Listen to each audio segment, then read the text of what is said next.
So atuhan ko, maayong punta sa katanan. Pasensya na po kay may emergency na sa above the cellphone. So, dito po sa aton topic yung karon sa kabuntagan mga kapatid. Babasahan ko sa Mateo 24:15.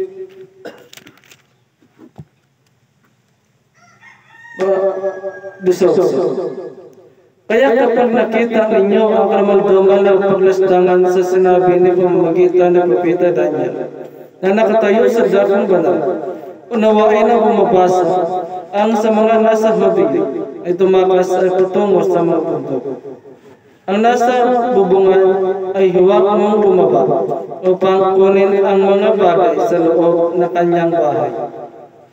At sa mga nasa bukid ay huwag nang bumaba upang kunin ang mga bagay sa loob ng bahay. At ang nasa bukid ay huwag nang bumalik upang kunin ang kanyang balaban. Ngunit kahabag-habag ang mga bintes, ang mga buntis, ang mga napupususo sa mga araw na ito. Kaya idalangin ninyo na huwag mangyari sa pagtakas ninyo sa taglamig o adlaw na ipagpahulay, araw ng Sabat. Sapagkat ang panahon iyon ay nagkaroon ng matinding paghihirap, hindi nangyayari buhat sa pasimula ng sanlibutan. Hanggang ngayon ay hindi na mangyari kailanman. At kung hindi paikliin ang mga araw na iyon, ay walang nakakaligtas. Laman subalit, alang-alang sa mga hirap sa paikliin ang mga araw na iyon. Makapangyarihan na Diyos, ikaw, ako, at kasama ko ikaw sa paraiso kung saan ka pupunta, nandyan ako sa imong likod. Kaya Panginoon, ang imong anak ay nagkapasaway. Handa ako na mabigyan mo ako ng parusa. Kaya Panginoon, iginablis ko ang lahat ng mga katawhan na sana na makaisa aming lahat. Bawal po pag-away, bawal po pagdebatehan. Kaya Panginoon, ikaw magahikap sa ang puso kung anong ikawin namin. Kaya ginapuri ko ikaw, Panginoon, na sana mapatawad mo ako sa nagawang kasalanan sa iyo. Kaya lalo na sa himoon karon, at lalo na sa akong ginahimo karon, ang pangako nag-abot na sana, Panginoon, i-bless mo ako na sana na magdagdag sa financial support. Bawat sa akong na ginahimo na araw-araw na ginabless mo, Panginoon, na ikaw ang karapat-dapat ang amon sambahon, ikaw karapat-dapat ang amon dayigon, ikaw ang amon ginasaligan, dahil mismo ikaw ang Diyos, ang amon tagapagligtas. Let's pray God, the everlasting God, to deliver us. You need to help me, because that the woman of people, the blood is the perfect. Kaya Panginoon, I want to talk to you. I want to talk to the woman of people, to impress the message from God, from the woman of people, because their lives are experience to all the woman of people. The people asking the mortal sin because hindi nila alam ang ilang ginagawa, ang nagawa kasalanan sa ilang sadiri o sa kapwa-tao nila at sa iyo. Hindi namin alam ang aming ginagawa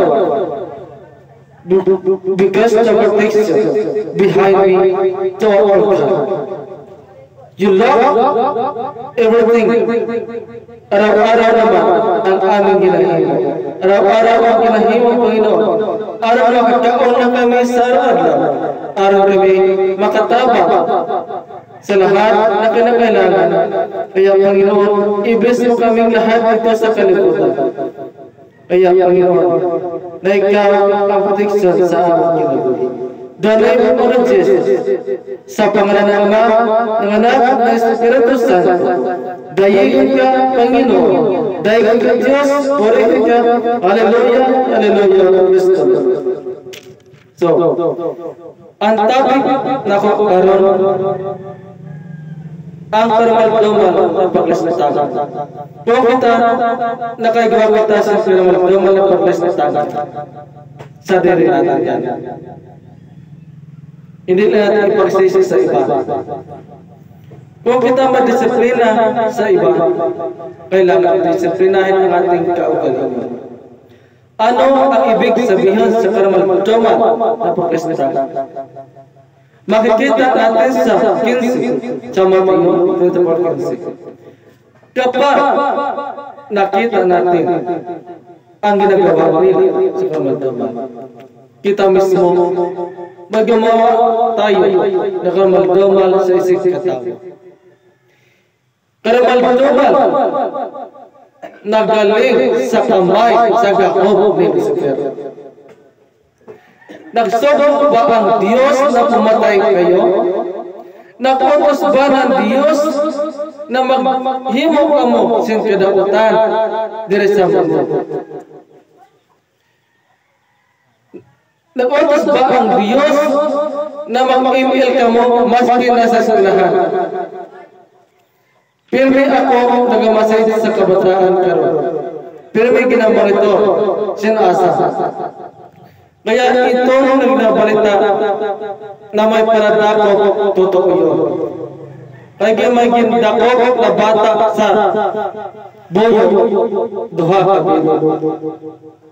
Kaya doble ingat na ngayon. Doble ingat sa mga kabataan ngayon na lalo na nagalakaw. Lalo na nagalakaw sa layo, like baliti, malabinggan, nabasagan, albasan, kagnunok sa pilitan. At lalo na sa atong dire sa atong sulod sa atong barangay.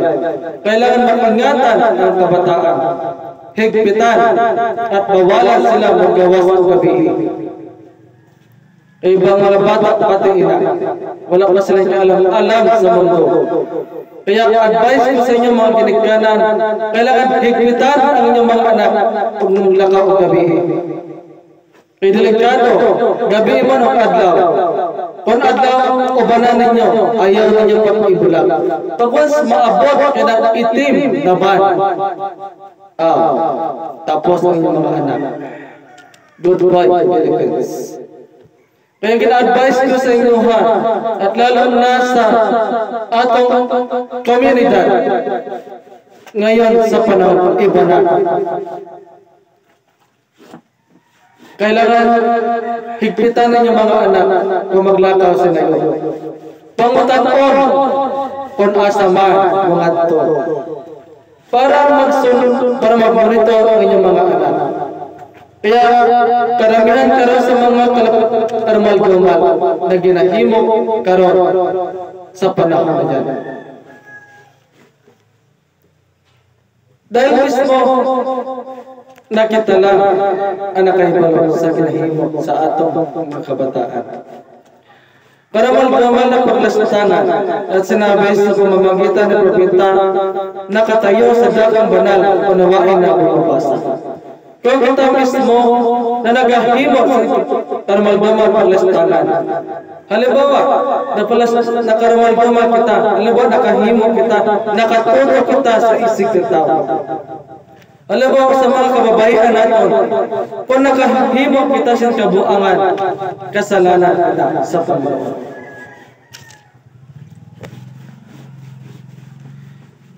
Labas karmal-dumal naghihimo nato sa isig ng tao kung nakapanakit kita sa kapwa. Ang atong kamot dapat bawalon nato pagamit sa panumbag. Imbis na gamiton ang kamot, dapat Bible ang inyong gamiton para masira ninyo at matagaan sa good influence. Dili bad influence ha. Kaya mga kapatid, mga kaigsunan, Wala pa tayo na ginatutok sa relihiyon. Ang relihiyon hindi makatabang. Ang relihiyon hindi makaligtas. Mismo lang kita ang makaligtas sa atong kaugalingon. At kita mismo ang makahatag disiplina sa atong sadiri. Disiplina ko na itong sadiri kung paano kita maglago, paano kita magbagong buhay sa atong nagawang kasalanan. Kaya topic ko ngayon para maldumal na paglastangan. Kita naman ang mga lalaki, huwag natin gumawa ng masama sa babae. At lalo na sa mga puro lalaki na nagahimo sin maldumal ang lapastangan. Puros lalaki nakagustuhay sa kapwa lalaki.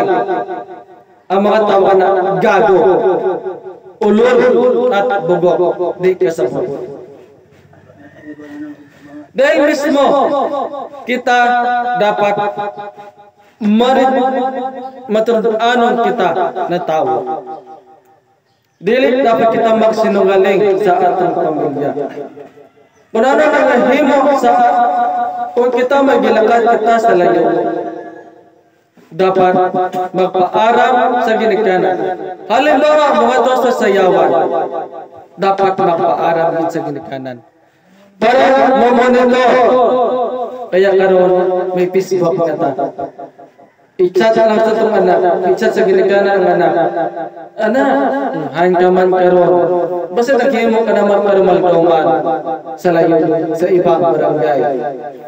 Kung kita nagahimo kita sin kayo para sa atong tanan sa kinabukasan. Dila mo aram kay kadamo na isyo ang bodega. Pirmi may okasyon, pirmi may away, pirmi may sinumbagay, pirmi may patsanay. Saan na? Lalo na sa bodega, pagkada okasyon, pag mga hubog ang mga tao, pag hubog na kaayo, wala na. Di na, wala na matira sila kaisipan. Muna na sila buang na, nalimot silang kaugalingon. Okay. Ang mga nasa hadiyan at tumakas sa tungo sa mundo. Kung kita parihabutas sa mga hadiyan. Kung nakatakas kita sa atong nahimong kasalanan sa atong kapwa. Kung nakahimong kita sa kabuangan, hindi natin tatakasan. Kung kita ay kakasuhan kita, dapat isipon natin, tama ba o mali ng atong ginahinay. Sa adlaw na to, na-realize na to, na ang Diyos na wala na pabaya sa atin. The name of Jesus to spring world ka. Isipon natin, ang kahirapan, darating na. Nag-agyan na takal ninyo, agyan na takal na ninya, nagyan na takal bagyo, o sa mga ginahimo na ito karon. Dala sa Facebook, nakapanood kita sa Facebook na ginabalita karon na moabot sa tamang panahon na makaigo kita sa mga sakit na katulad ng pangkipapas. Kaya, akin ang pangkipapas, totoo yun. Hindi yan tautiaw. Kaya, inadvisean ka mo, pag once nakadol ka mo sa sikitaw, distansyado. Hindi na itong arap ng atong gilaman ng tao kung may sakit pala ng pangkipapas. Ama na napaglastangan sa atong mga sa atong ginahimo na dili tama. So, dahil gusto nakaigwa kita sa pag-urusan. Kaya ginahimo natin na usap pa ang atong ginahimo. Pero sa adlaw na ito, iwasan natin na gumawa ng pagtutuban. Halimbawa sa kapwa pare-kaparya lalaki na gumamit sa kapwa lalaki, diha na makahatag sakit na ginatawag na HIV. Makaigwata sa AIDS na gumamit tayo sa kapwa lalaki. Amumat kita sa babae. Kung gamitin natin ang babae na walang dahilan, na gusto natin na makatilaw sa kaligayahan sa babae. No. Kakasuhan tayo dyan. Kung kita na gumamit na sa mga babae, halimbawa, nung gumamit tayo sa isang pukuwo, diha natin maranasan kung paano kita na makasakit sintomo o HIV. Dahil sa nagawa para maldoman sa atong kapwa. Kita lang mismo na ginadaya ko sa dere. At alam na sa mga kalalaki, sa kaupod ko ng mga ulitawo, sa mga kabataan na mga lalaki, please naman, huwag kayo magpatentala sa mga kababaihan na walang alam sa mundo. Kung gusto natin makasawa, pipiliin ko natin saan paayo. Ay kantangan kung ako ay mag-asawa, ay pipiliin ko. Pipiliin isang anak ng bumbero, bumpas sa hatid na gabi. Ada nama perpisa.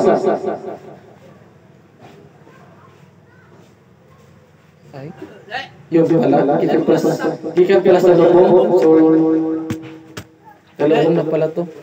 Okay, para lalo na sa atong kabataan karon na paano natin maiwasan ang kagantunan.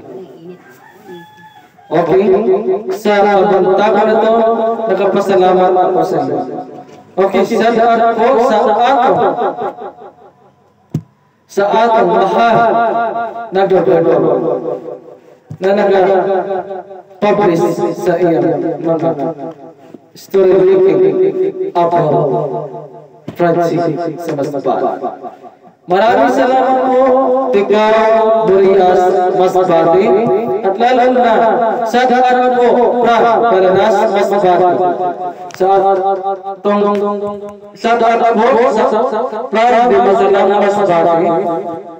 Sa daan po, Barangay Pasig, Liberia, Masbate. Sa atong mga pumuluyo sa atong kabarangay, salamat po sa inyong lahat. At lalo na sa atong mga gwapa na maestra. Ang gwapa na maestra na walang lain. Nakikita ang iyong bahay na maganda. Isa-out ko po si Madam Algie Carba Alumoy. Kaya nag-vlog siya, nag-comment. Okay, shout-out po sa ato mabuo na body sa Pasig, Father Charles. Nakikita po ang iyang pagtubig. Okay, shout-out po sa atong mga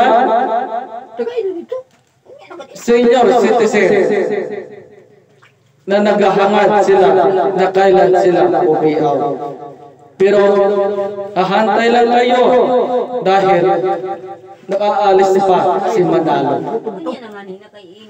Bagi puntahan siya sa importante na lakatong. Okay, shout out po sa atong mga family.